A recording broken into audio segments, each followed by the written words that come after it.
The landscape has always occupied a special place in the southern heart. Broad winding rivers, majestic forests, and fertile marshes provide us with food and shelter, employment and recreation, and satisfy a deeper need for natural beauty and a sense of place. Here at Eufaula National Wildlife Refuge, the chapters in our long relationship with this land can be read in our varied habitats and in the wealth of plants and wildlife. There are stories of cooperation, of success, and of a bright future. Many stories are still being written as the U.S. Fish and Wildlife Service manages these habitats to support migratory birds and endangered species. Eufaula National Wildlife Refuge was created with the assistance of local people who wanted a refuge for waterfowl that offered abundant wildlife and lush scenery. That bond remains strong today. The refuge is located 5 miles north of historic Eufaula, Alabama on Highway 165, just 1.5 miles off U.S. Highway 431. The refuge offers local citizens and other visitors opportunities to come face to face with our natural world and to be part of the continuing story of this southern landscape.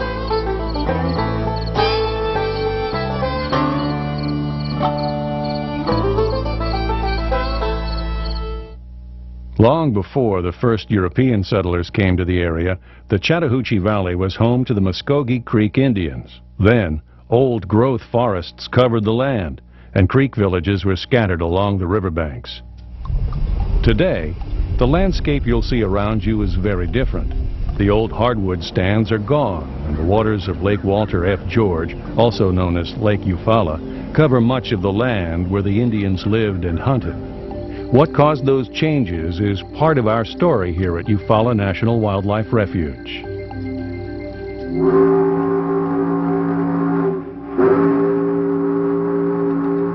In the early 1800s, settlers moved into the area.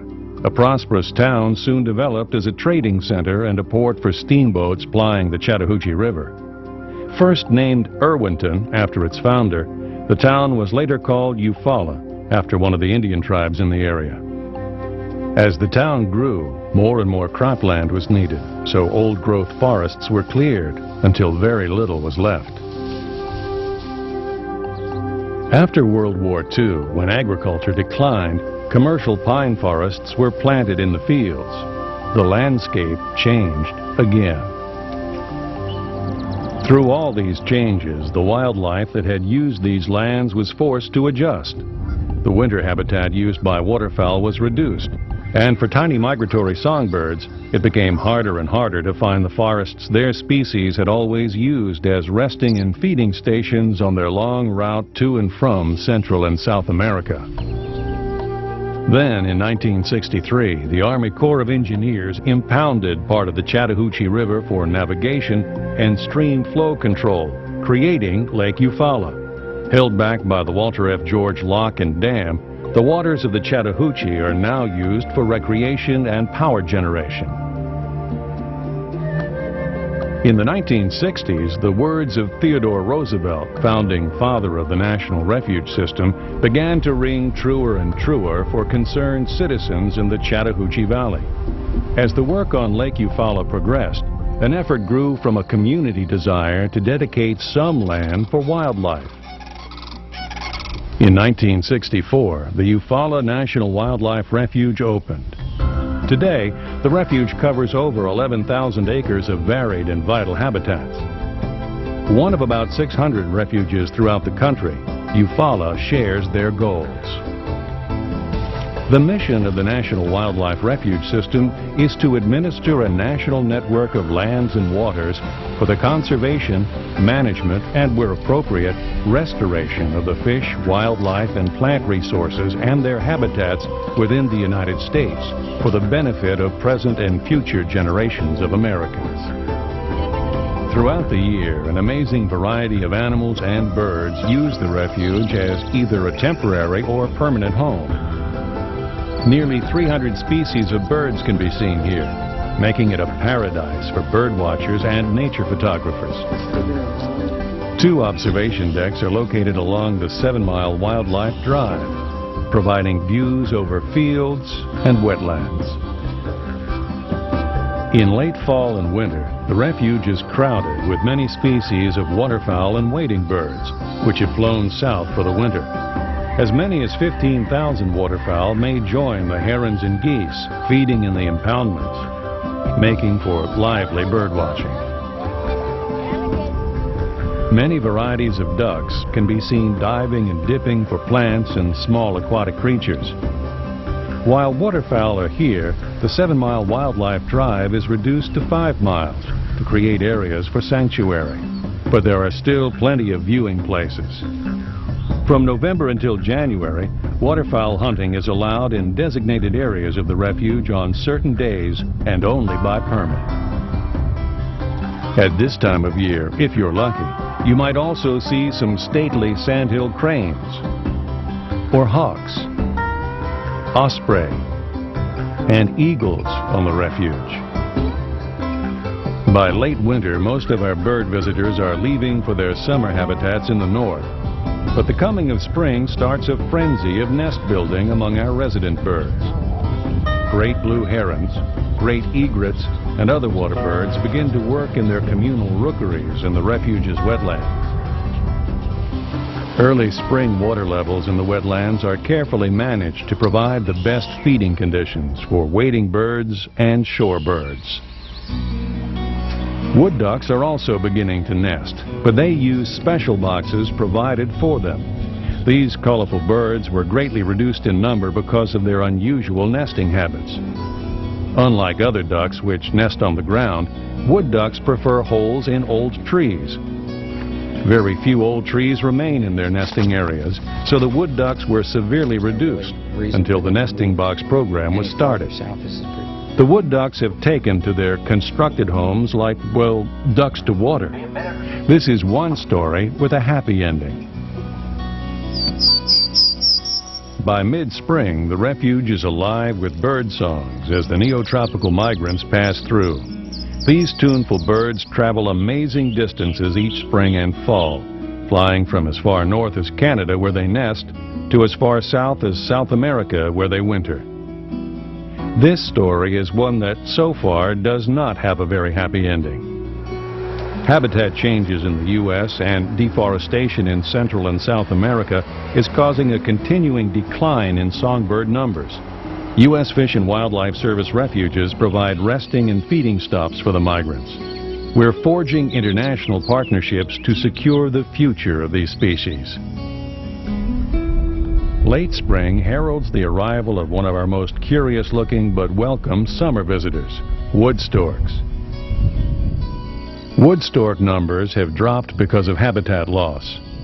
They are now on the federal endangered species list. Wood storks have not nested in Alabama in years, but Eufaula Refuge is working to change that by trying to create optimum habitat. This story is still being written. We hope the final chapter includes nests filled with noisy chicks. Even in the heat of late summer, the refuge hosts migrating birds, such as blue-winged teal, and offers opportunities to see our resident birds and summer visitors feeding in the shallow waters. One prominent species shows how well cooperative efforts can work. It is the bald eagle. There are several nests in the area, and eagles can be seen fishing over the lake through the year.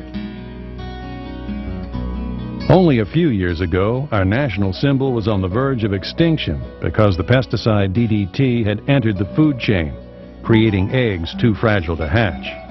A concerted nationwide effort to save the bald eagle has been successful.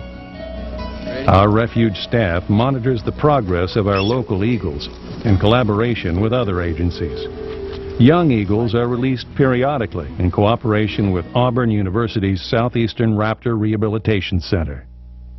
Although Eufaula National Wildlife Refuge is known best for its birds, it's also home to a wide variety of reptiles, amphibians, mammals, and fish.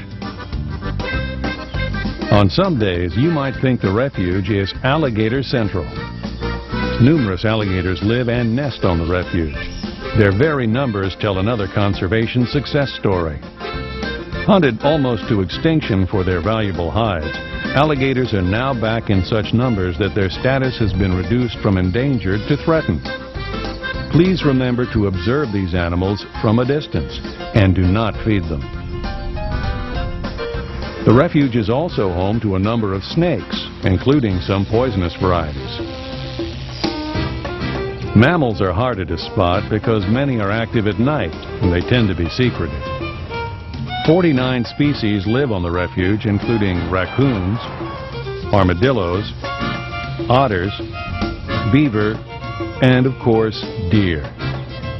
The population of deer is large and must be controlled by hunting, including some specially organized youth hunts. Permits must be obtained for all hunting.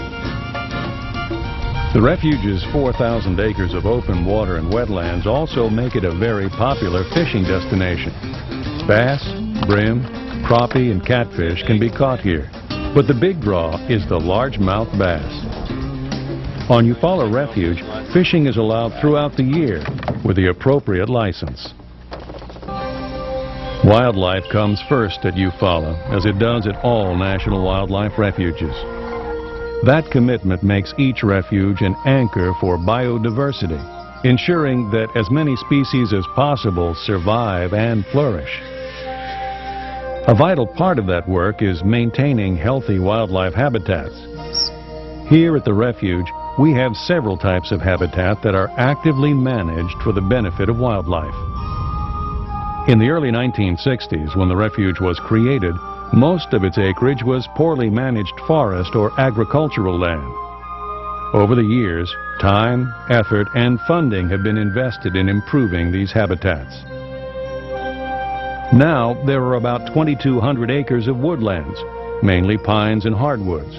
Controlled burns are used to manage the pine forests, but always with wildlife, not economic, goals in mind. The woodlands now host neotropical migrant birds as well as resident mammals, hawks, and owls. On 1,100 acres, farming continues, but with guidelines designed to benefit wildlife. The private farmers who lease the fields are required to leave a portion of the crops for wildlife.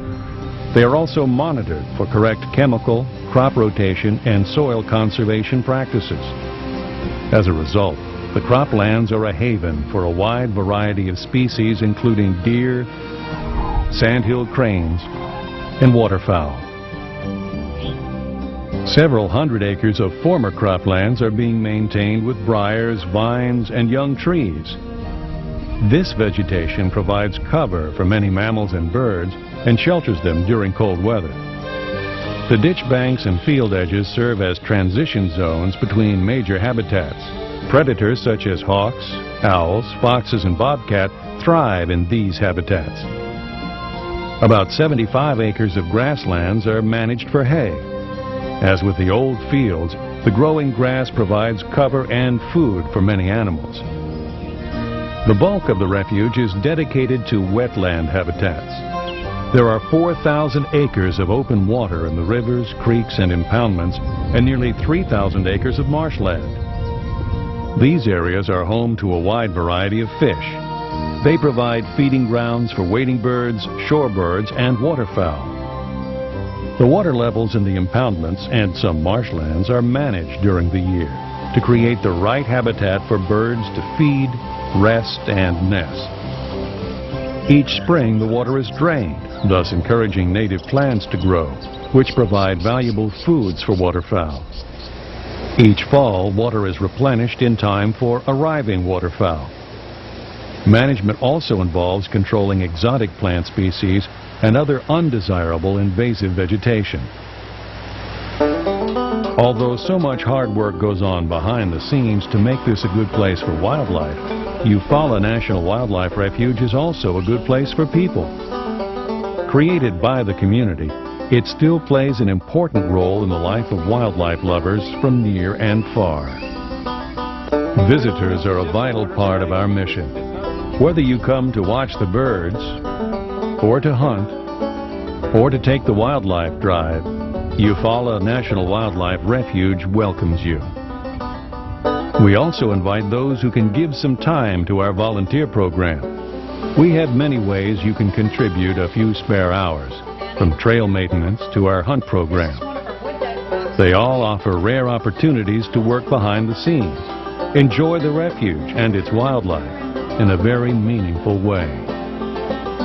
In all we do, we are working to make this refuge a leader and center of excellence for wildlife and wildlife-related recreation. By conducting educational programs on and off-site, and by developing management and conservation practices for others to copy, we are working to meet this goal set by the Fish and Wildlife Service for all its refuges. Eufaula National Wildlife Refuge has many stories to tell. Some may be just for you. You can begin to create unforgettable memories that will last a lifetime by personally experiencing the exciting wildlife world. Explore our beautiful southern landscape. Walk the nature trail. Take the wildlife drive. Watch birds, fish, or hunt. Each day is a different day in the outdoors. We hope you will make many visits to Eufaula National Wildlife Refuge, where wildlife comes naturally.